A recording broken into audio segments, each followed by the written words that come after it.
Hey, it's Phil from Tips for a Better Life, and you're about to watch an interview that I did with Samuel Wagner. And Samuel is a guy who's currently traveling to the world, sharing his experiences on his blog about all the different experiences we can taste, how we can find our purpose, and all the lessons he learned along the way. So we had a great chat about finding our purpose, the value of traveling alone, the superficiality of Facebook sometimes, and the importance of a degree. So check out the interview, and if you like my videos and want to check out my weekly interviews, don't forget to subscribe.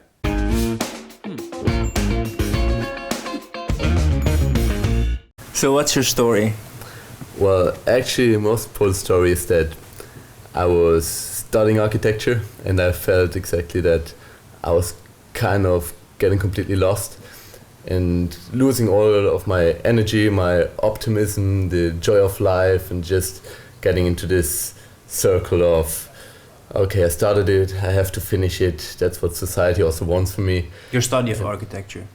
I studied architecture, but only 2 years. It's a 6-year degree, and I decided to quit it because I've been taking a gap year before I start studying, and I saw the different ways of lifestyle that you can have to live to afford your life and to live like kind of happier without all the stress.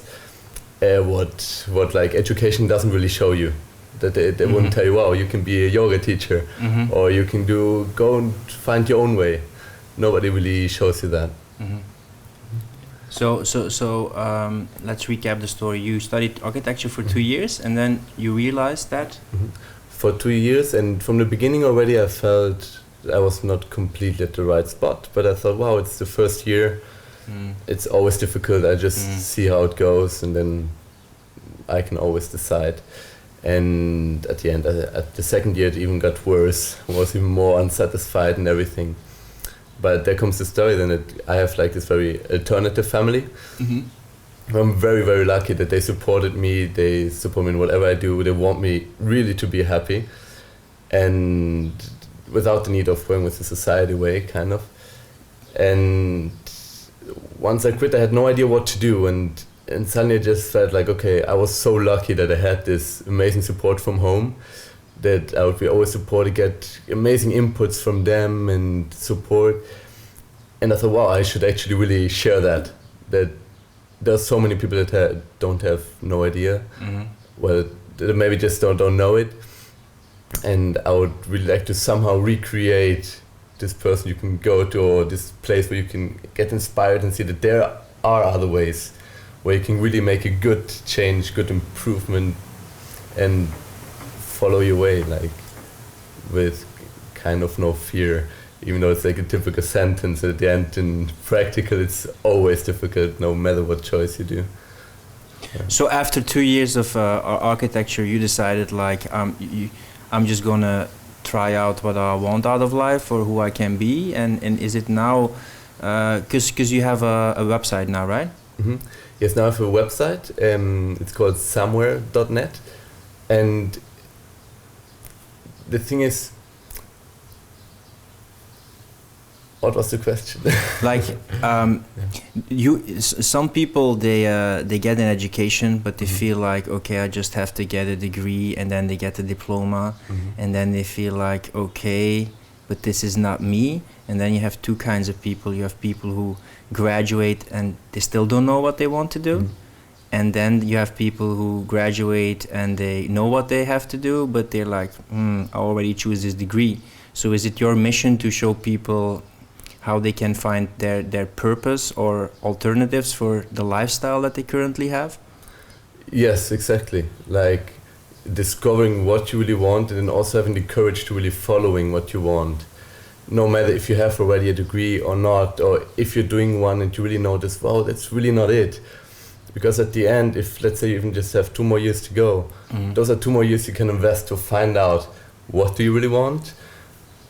Because I think the main question is people then often notice that's not what they want, but they don't know what the other thing is they want. Exactly, yeah. And I think like on my personal ideas, through traveling you learn a lot. It's a great investment. Like if you don't know what to do, go traveling. Really be open with your eyes, your ears, with everything. Get to know people, what you will do automatically while traveling, and you will get inspired. It's also important, I think, to know you won't. Sometimes it happens, sometimes not. You won't find directly the answer, but you maybe find a direction where to head through. What's really your purpose? Like, I think once you have kind of a purpose, it's this main sentence, like, it doesn't matter what you do, but why you do it. And this why is the purpose that you have. And finding that out is really kind of a process that you have to go through. And do you think traveling is one of the best ways to find that out? Because what I noticed and why I like traveling is because when we travel, we go to a lot of new environments, and especially when we travel alone, we are not attached to certain parts of our identity that we're used to, because we're in a new environment where nobody knows us, and it gives more space to discover new aspects of our personalities and try out new things. Completely. Like, I completely think once you leave, you're a book in white that you can rewrite over and over. Then you can move on again. And that's why I also think the second to last block was about travel alone. Because if you travel with somebody, it's also great. You have to do it sometimes and it's amazing. But also, if you haven't had experience, like traveling alone, you leave completely all your comfort zone behind. You find out whatever excuse that pops up into your mind to talk to people. And it's, even though you have your phone to watch on Google Maps where you can go, you just check out the people and say, look, this one looks really interesting. Let's ask him where to go, and then start a conversation. And yes, so in a few words, traveling completely opens you up and gives you the chance to leave all these barriers you create in your mind because of the society or the people you're living with that have already a specific concept about you. Yeah. Because I started traveling by myself the last 5 years, and a question I get asked a lot is that people are afraid that they will feel lonely or bored. How can we travel without feeling bored or feeling alone? Yeah, I think it's also the main question when I talk, for example, about my gap here. It's just really ironic, because if you travel alone, you're really never alone. You are just not. Because, as you say, people want to be in touch with other humans, because, as you said, they will get bored. And when you travel, you have these amazing possibilities of getting to meet people. You can go to stay at hostels, where you immediately have many people that are in the same situation as you are, and they will start a conversation with you and you with them, and you have directly a group. If then you decide you're bored in this group, you can change again. Or you have things like, for example, this couch surfing and the meetup website, where you have all kinds of possibilities, also volunteering.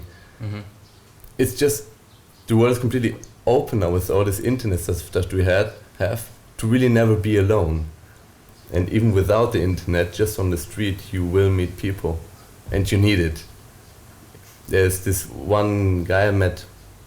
He quit school at 16, studied 2 years just something he really loved for himself, religion and politics, and went to travel without no money. Wow. For 3 years.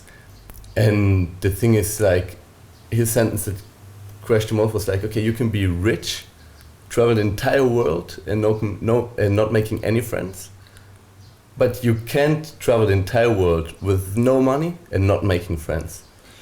People would maybe say, like, doesn't it demand to have certain balls or a certain character to start that journey, or do you develop that character along your travels and journey? I would say it's a combination of two. I think we're just so influenced by all the social media and the fear of other people that they transmit to us, that we kind of get stuck, and the courage we have inside sometimes doesn't have the chance to get out. So that can be quite frustrating, and it's also not motivating that everybody tells you, everything is dangerous, have you seen the news, everything is bad, but people are good. Like, there are good people all over the world that will help you no matter what. And yeah, it's... I noticed also two things, like there are advantages and disadvantages about everything. Nowadays there's a lot less excitement or wonder because we can plan everything, we can see everything. in advance. Maybe in the future we will be able to just put on the helmet and travel somewhere and don't even have to take the plane. But there is value in like discovering places that you haven't seen before, because people think I should see as much places and do as much new things, but the wonder goes a bit away if we overplan everything, you know, and if we try to control everything and leave no room for spontaneity. Because maybe you have the same experience, that in opening up to that spontaneity, a lot of the best moments in traveling can happen. A lot of special memories are not the memories that you planned, but the things that just happen. Yeah, it's completely that. But I mean, I must say, I have a quite German Wien in myself still, where that I have to work on. Yeah, like okay, structure. Then I have this hostel. Then I go there. This is the transport. Where I'm really working on to let go of that. Well, it's quite a process, but it's getting better. It's getting much better. But I totally agree. It's just like, to make it kind of more accessible to normal feeling, is that, okay, let's say from a young side, okay, in 2 weeks there's this amazing party going on, everybody's talking about it, it will be the best ever, it's just going to be amazing, go there. You arrive there, okay, can be good, but it's not really, it can be also frustrating, because it's so high expectations. And to really cover this expectation is quite difficult. So when you go with no expectations, it's much more profound, and even just then at the end, chilling with a few people that really are inspiring you, motivating you, and have just like on your wave, it's so much different. It's a much better experience, Yeah, I had the same thing 3 years ago when I wanted to go to the Tomatina, the tomato throwing festival in, where was it? Was it in Valencia? I don't know. Anyways, I'm probably wrong, but it was there. And I arrived there, and it was full of English and Australian, like, chok, yeah. And at a certain point, I was like, do I really feel like this, or do I just like going through the motions because I planned this, so I had to do this? And I said like, no man, I just want to go to nature and meditate a little. And I was there. I was just like four streets away. And I said, nah, I don't feel like this. I'm just going to do this. And I felt so much better by just, like following my feeling, because it didn't felt right at that moment. Now, the second thing what I noticed, and you can see it happening a lot in hostels, is with the rise of smartphones and tablets. I had a weird experience in Madrid when I met a great Italian philosopher there, and we grabbed some wine to have a chat on the streets. And we were looking through the window at the meeting room, and there was the TV was playing, and like a nice couch. There were 11 people in there, all looking at the screen. They were looking at their smartphones, they were looking at their computer, they were checking out the fear of missing out. Checking like, hey, what's going on there? But that seemed so absurd, because don't you just want to get away from the familiar and open to meeting new people? So more and more people sometimes flee to checking their phones or their tablets, so it even becomes easier now to not be like bored and just flee in that screen than having the courage to put that screen away and actually talking to somebody or going to nature and not constantly checking that stimulation. Yeah, completely. I think just as you said, like, of course, if there's a moment of silence now, you say, okay, just let's pop out the phone and go for it. I mean, I do it. I'm also does it, of course, yeah. And it just happened because, as you say, you miss out something, or maybe somebody told you, and also everybody's now expecting you to answer immediately. Yeah. And I'm kind of more getting like lazy with answering. I'm still a lot on it, but still in comparing to other people, I'm still kind of lazy answering. And people also get frustrated when I don't answer. Yeah. Like, why don't you answer or stuff? And it's like, well, okay, let me live a little bit. Because they saw that you read the message and got the message. Yeah, that's very tricky. Double click, yeah, there we go. Completely. And I think also part of that is, as I said before, now you have all these advantages of going on Google Maps, finding out where to go. But again, you can use that as such a perfect excuse to talk to somebody, have some adventure, spontaneous adventure. And yeah, Yeah, I think it's quite good to have a balance, because it has many advantages that it's great that we can use it, for sure. I mean, all this interview, YouTube stuff, Facebook website, that's amazing. But to really find the balance between, whoa, okay. And that is so tricky about the social media these days, that you have to find the right balance to use it. Because, I mean, if you want to set up a business or connect with people, even with your website, you need the media. You need it to connect with people and have enough readers. But to use it in the right balance is difficult, because that takes willpower and it gets exhausting in the end. Because I also write a lot about sleep, and I'm coaching people through sleep problems. And when you're scrolling to Facebook and watching MMA fights and watching Russian drunk drivers getting into fights and you know, like scrolling through WhatsApp and Tinder all the time, and then 5 minutes before you go to sleep you shut it off, it's difficult to shut down your mind and go to sleep, you know? Yeah. And nowadays people don't meet in real life, or they only meet when there's an occasion. So you also need to use that WhatsApp and Facebook to connect with people. So to find that balance nowadays, to use your willpower constructively, it's not easy. It even goes so far sometimes that we need technologic tools to be able to manage technologic tools. Yeah, completely. Again, also now with the website, I see now, okay, wow, I have to get on Instagram, have it always activated.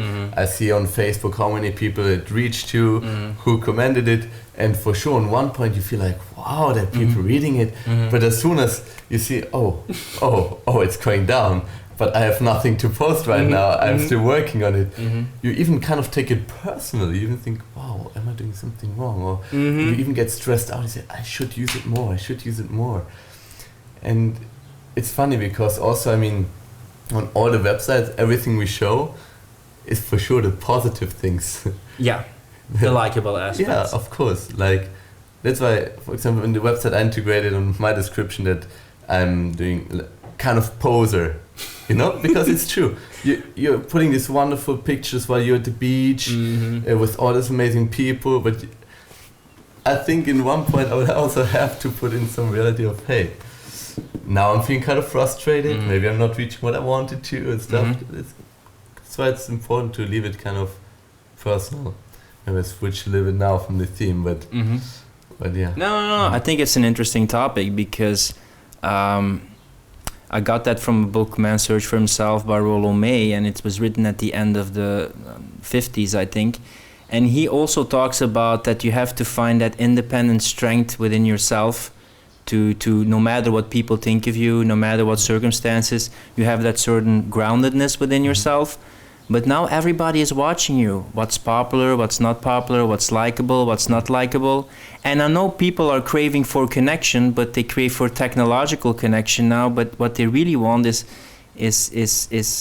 connection with people, like genuine people, authentic people who accept them for every aspect that they have. But people feel that they are judged when they post that online, because everything online is exaggerated, you know. And somebody feeling something, post something sad, is like, oh my God, look at this, you know. And when somebody posts like some food, this was the best food ever, so everything is exaggerated. So it's kind of like an unreal world. But when we meet people, that certain image makes us judge people in a certain way. So it's a place to talk about superficial stuff, but I like to use it to connect with like-minded people and talk in depth, because it's just not real. It just doesn't show the full spectrum of emotions that people feel. Yeah, I think it's just so important to really know and also show everybody that you're just human as everybody else. What is quite tempting to show, well, look at all these amazing sentences I know, you know, all this Mr. Wonderful kind of stuff. Yeah, I'm kind of a fan of this sentence because I really love them and I have them really deeply in my head, and you read them everywhere, like, well, failure is not whatever. And it's so great on the talk to give that out, and it's so easy to say, but then really to apply it is so different and difficult. And yeah, also I think on a way that we are always striving for kind of perfection. I feel like you make so much pressure on yourself. Well, it has to be perfect, everything. But at the end, the funny part is, the more authentic part is when it's not perfect. Yeah. Yeah. Yeah, that reminds me of GP Spears, who made like an episode where you see all those perfect yoga pictures in the sunset, and then you say how many takes they had to take to make that. That's always a bit funny about the spiritual community. I think sometimes they want to use spirituality to escape identity, but then they use a spiritual identity, you know, like that posture, that sunset, that move, you know, so much followers, that Instagram profile, that they just replace the common identity with a spiritual identity. Yeah, right when you said it, there's this amazing movie I just watched. Maybe you know it. It's called Kumare. No, I haven't seen it. It's exactly about this Indian guy who grew up in New York, but he was trying to find his guru. But he saw that they were all selling just bullshit, let's say like this. and then he says, well, then I will become a guru. And he makes this fun interview about him really becoming guru, having his beard and everything. The orange clothing, completely, yeah, with the Indian accent, even though he can speak perfectly English.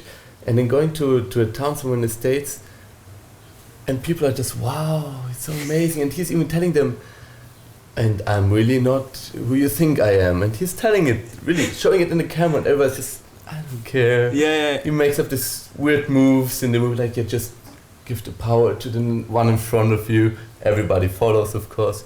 And it's just like, his clue is, at the end, the guru is inside of yourself. Yeah. Right? And you know, but people, and I can also relate to it, people don't want to hear that simple message, because that's the hard, simple truth. That most things that bring you happiness are not that difficult, but the fact is you can try what you want to do in life, or what you want to make out of life, and we would think that the more choices we have, the more happy we will be, but we have something like the paradox of choice, that we have so many choices now. Like, let's just take spirituality. You can do massage, you can do qigong, you can do yoga, you can do so many different kind of things that you just want to try everything, but you can never try everything. And then it also demands a certain thing, like, okay, I'm just going to go deep into this, and this is the one thing. Well, constantly you see this interesting thing, and this and this and this, and you just keep spiritually shopping for the final thing that will be your thing, you know? I'm also guilty of that, you know, like, all those different things are just pointers, and then you just have to do a thing and stick to it. But we rather just shop and see this and this and do this and this, you know? I think instead of really sticking to one thing, it's kind of admitting things coming in and out and then deciding somehow. But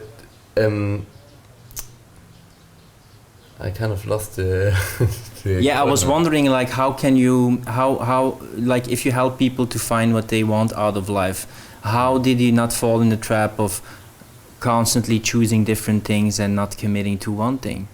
Isn't there the risk that you will keep on looking for new things and never really be satisfied with one thing that you've chosen? Isn't there also value with accepting something and letting go and just sticking to that one thing? I think completely. Like, if you really feel it, I have to think that when I really know people really focus on one thing, really passionate about it, they don't care, really, just going for it and working many hours and just working this one project.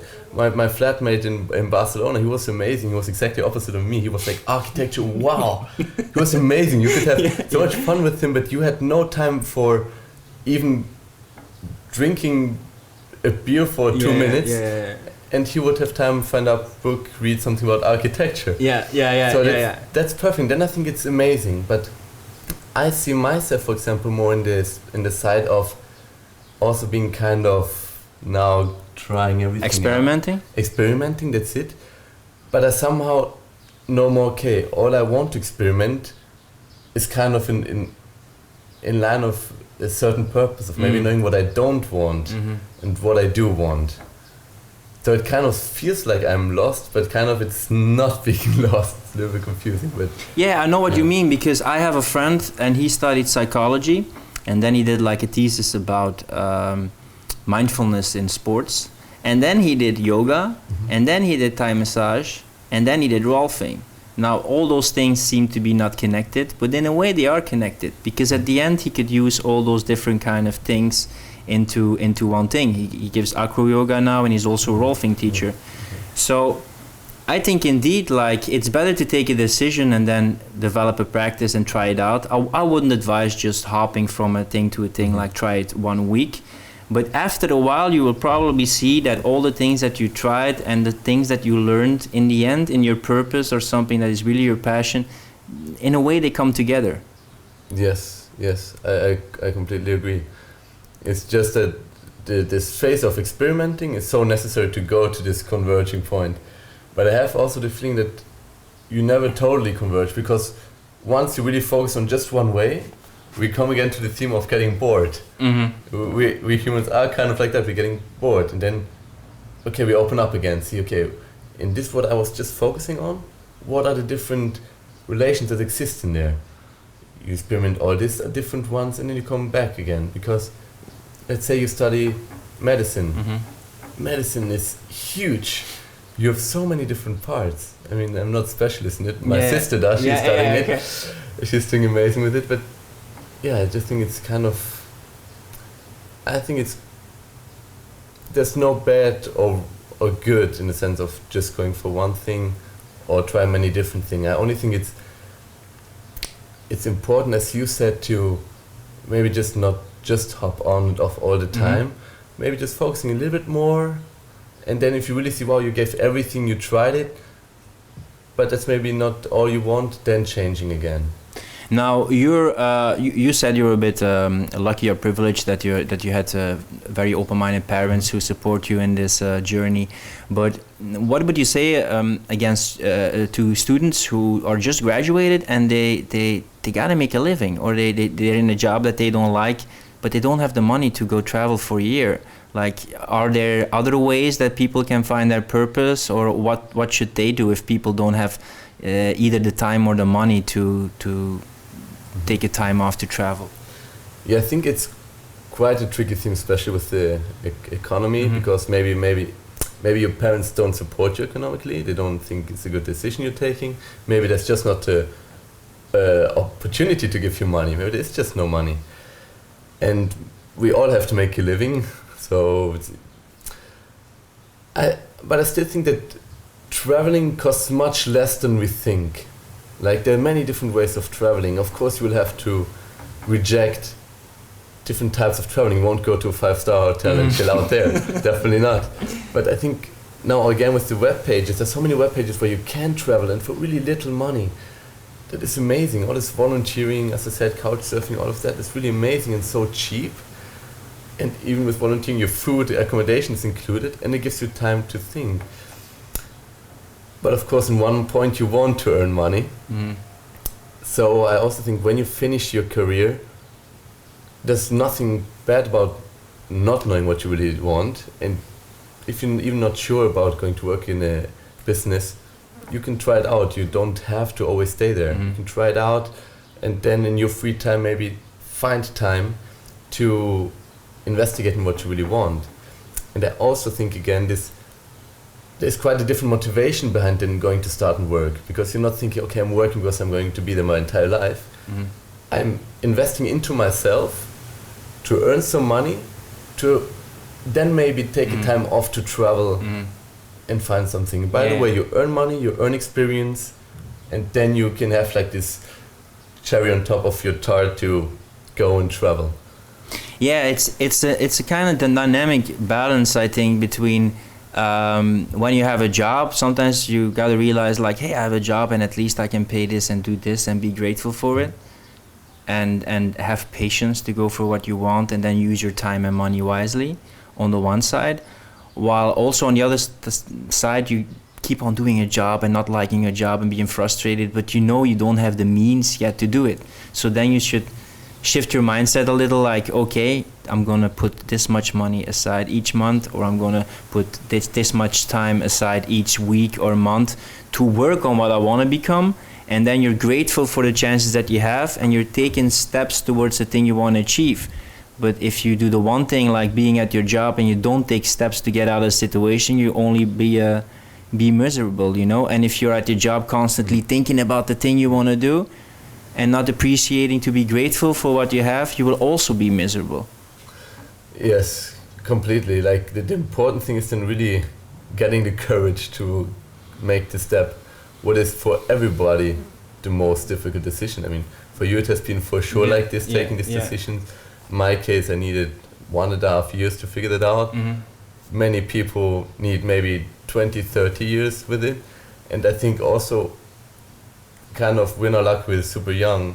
We maybe don't have already a family, already got into the trap of mortgage and stuff like that.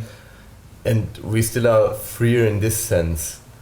But when you then even have kids, for example, you also have an entire different point of viewing everything. Yeah. You just got to meet this amazing guy, so optimistic in everything. What he told me was with 20, he got already a kid. And he's super happy, he loves it. But in the other way, of course, he directly had to go, oh, I need a job. I want to have a good life for my kids. Yeah. There are people that, even with kids and everything, go and really are adventurous, let's say like this. But it's for sure needs even more courage to do it. So I think it's always good to do it as soon as possible. But yeah, it's scary. I would say like going for your passion, and it's scary to take that step. And a part of it is also has to do, especially if you want to make your passion into a job. Making it into a job is scary, because if it keeps on being a dream, it's a dream. It's safe. It's a passion. It's like you make it ideal, perfect. This is how it's gonna be.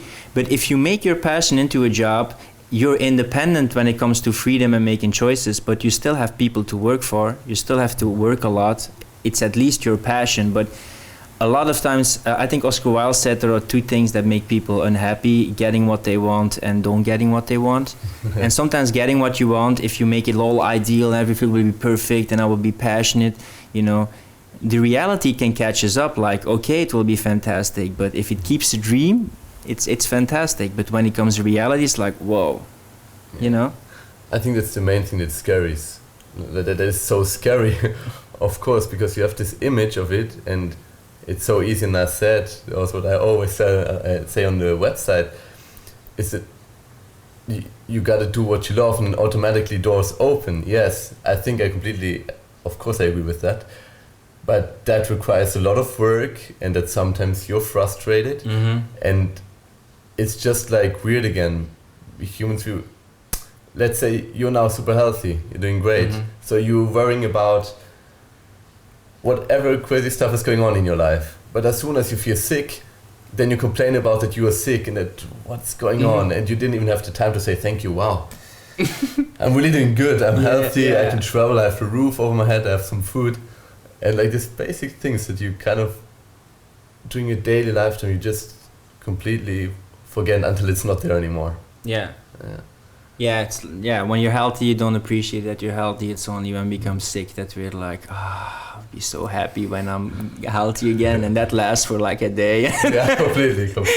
And then we get on with it again.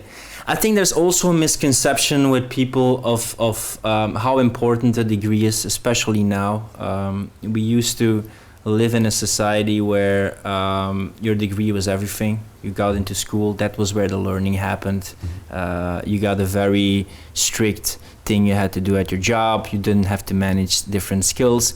But nowadays, people can be lifelong learners. People are putting up courses of their universities online. People can still study after their work. They can develop it into different parts. So it almost astonishes me like that sometimes it's more about memorization and knowledge, and in some kind of things like, hey, if you want to become a doctor, of course you have to go to school. You can't just follow courses of YouTube and whatever. But other things like copywriting, like journalists, like marketing, if you get a mentor, if you get experience, if somebody would come to me and show like, hey, this is what I did, I'm writing on this website, I'm making these videos, I'm doing this marketing, that shows that that person has the experience, even though he doesn't have like the journalist or marketing degree. While somebody else comes to me and he has like a degree, but it's just knowledge. He hasn't implemented it yet. So I think more and more experience, lifelong learning will be way more important, and people should sometimes try out more things and learn it on their own, because our current education system is failing in teaching young people to follow their passion and discover what they really want, and they do find it online. Yeah, I think completely hit it. Like even now talking about it was like, yes, it's exactly that. It's just like this motivation about the degree. As you said, it's this paper, this little piece of paper where you have to invest so many years of you being young, while you have the energy to actually really discover, experiment. But if the only motivation is the degree, I think that's kind of really not the sense of anything. If you go to career because it's really passionate, okay, you say, okay, I really want it, okay, great. There's some subjects I don't like. Normal, okay, but I go for it. But if you just do it for the paper, it's so different, because if you say, okay, I don't study, it's kind of the situation I feel in right now. Yeah. Is, okay, I quit studying. Most of the people say, whoa, but you're sure you won't Scary, go anywhere like that? And I say, of course it's scary. Yeah. And I'm so lucky to really my family that supports me, that are so amazing. But my motivation is so different, because now instead of saying, hey, for Monday I need to know this structure exercise because I have to pass the exam, then saying, okay, I'm really going now to investigate into my project, into finding on internet how to really use a camera as basic as that, for example. And I really want to find out how that works. I really want to discover how this internet world really works, at least the basics, okay, where do I have to take care of and where not. And just again, it's again of what you do, but why you do it. And there's again this fire in yourself that motivates you to go, not just this mark that at the end gives you a paper. Yeah, I had an interview with someone, and he also says, like, I don't believe in motivation. You need something bigger than motivation, and what you need is like a purpose, because a purpose is like something bigger than motivation. So I was distracted for a while. So when you have that why, it's almost that it gives you like energy, because you're contributing to something bigger, and even when you don't feel motivated, you still feel like, okay, this is my path, this is my purpose, this is what I should do. Whether I like it or not, there will be good days, there will be bad days, but this is the road I'm traveling. Completely. I must even say, for example, maybe you don't understand the beginning, but in architecture I did learn something. We had the projects going on, and the project of building at the end was kind of like any other process, project. The process you had to go on. You always had to really have one basis where you can rely on again. Why you choose to put this wall on here and this window there. You always go back to one basis. That was great. I learned out of it again. And it's, I lost now the track again. Probably your purpose is like, if maybe you wanted to say, like, if in architecture you have like a why, and maybe your why would be like your foundation, and you need like a strong foundation to build things upon. So if you have a purpose and you have a gut feeling like, I'm walking this path, that's like a good thing to fall back on. Just like in a building, everything is like build on a foundation that gives it like enough structure, Yeah, completely. And as you said, because no matter what way you choose to do in your life, you will get frustrated, sometimes bored, but then as you said, like, something in yourself is still telling you, wow, you're in the right way, you know why you're doing it. And if you feel, okay, that's not in line with my purpose, you will say, okay, here I need to do a change because it's not in line with the idea I have. I think just that there are real challenges in finding your purpose. I think, like, because really finding it, I think it also may change during your life. But I think intuitively people often know what they're good at or what they want to be doing. Sometimes people don't see it by themselves, but other people can say, like, if you have free time, what do you spend the most time on, or what do you enjoy talking about, and then people figure something out like, hey, I did so many things and this, but this one thing or this one skill or this one aspect about myself, you know, like it comes naturally, or people like to talk with me about it because they seem to be drawn to that aspect from me. So I think a lot of things in life are actually unlearning and getting in tune with your gut feeling, but also in my life it has to do with being brave, taking that step, and it's scary. So sometimes the universe conspires that you have to take responsibility, or you saw so many mirrors and things popping up that in the end you say like, okay, it's obvious that I should do something with this. Yeah. Let's say I'm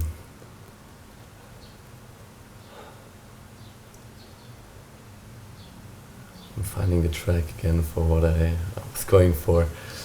It's just that, again, as you say, yeah, there we go. I got it. Yeah, sure. So, to really find out what you want, as I say, you really, it comes out of you naturally. You don't have to force it. You don't have to try, okay, I need to show this person I'm interested in it. No, it really just really pops up, and you'll have so much to talk about it, so many ideas, and you're really interested to talk about it. And when somebody starts up about the theme to say something, you're like, oh yeah, let's do it. So maybe you notice now while doing the conversation, I'm always like, let's get excited about it. Then automatically you attract these people.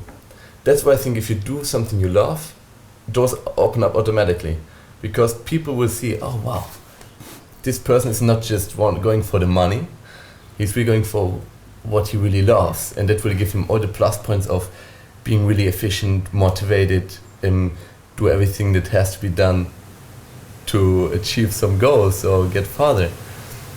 And I think just the main problem is that to really find what your purpose is when you really light up your eyes and everything, you're motivated, but then people come and tell you, or yourself, your voice in it says, but how are you going to make money out of that? Yeah, self-doubt. Self-doubt, completely self-doubt, and it's kind of such a normal existential doubt that we all have.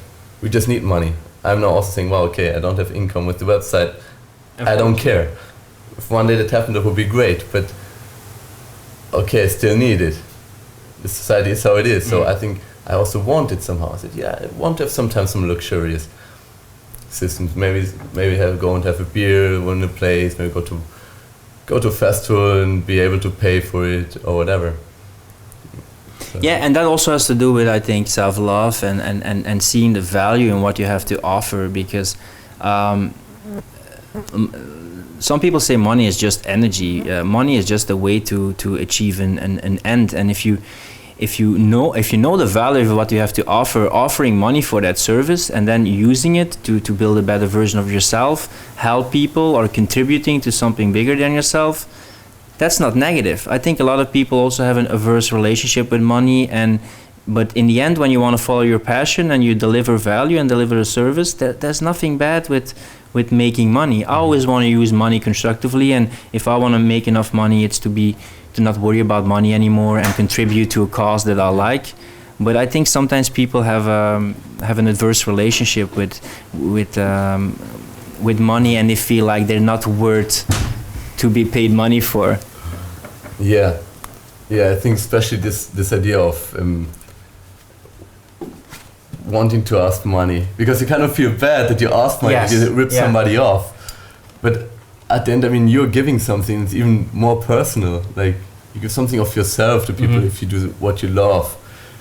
And that makes it even more difficult to ask for money, because there we go. Yeah. Okay. Yeah. Yeah, and then I just think you really want to have money all the time is when you do something that you don't love. Because it's just say, oh, I'm averting my time that I could spend in something I really love, but I do it so that I get money though, so that I can go my free time to spend it. Yeah. But the ideal thing would be really to find the combination, work at something you love and earning the money. Yeah. To end the interview, if you would die and there would be a quote or a saying at your grave, what kind of quote would you put there? Whoa. There you caught me completely unexpectedly.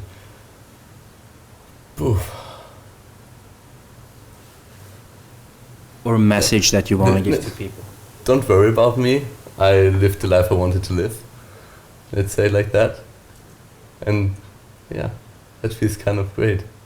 That's a beautiful message, man. If people wanna connect with you or check out the work that you're doing, where can they find you? They can find me on the website called somewhere.net, but it's like somewhere, but with my name, samwhere.net. And there's also Facebook and Instagram and all of that. Yeah. Alright, man. I wish you all the best in finding your purpose and helping Thank you. people find their purpose, Sam. Thank you.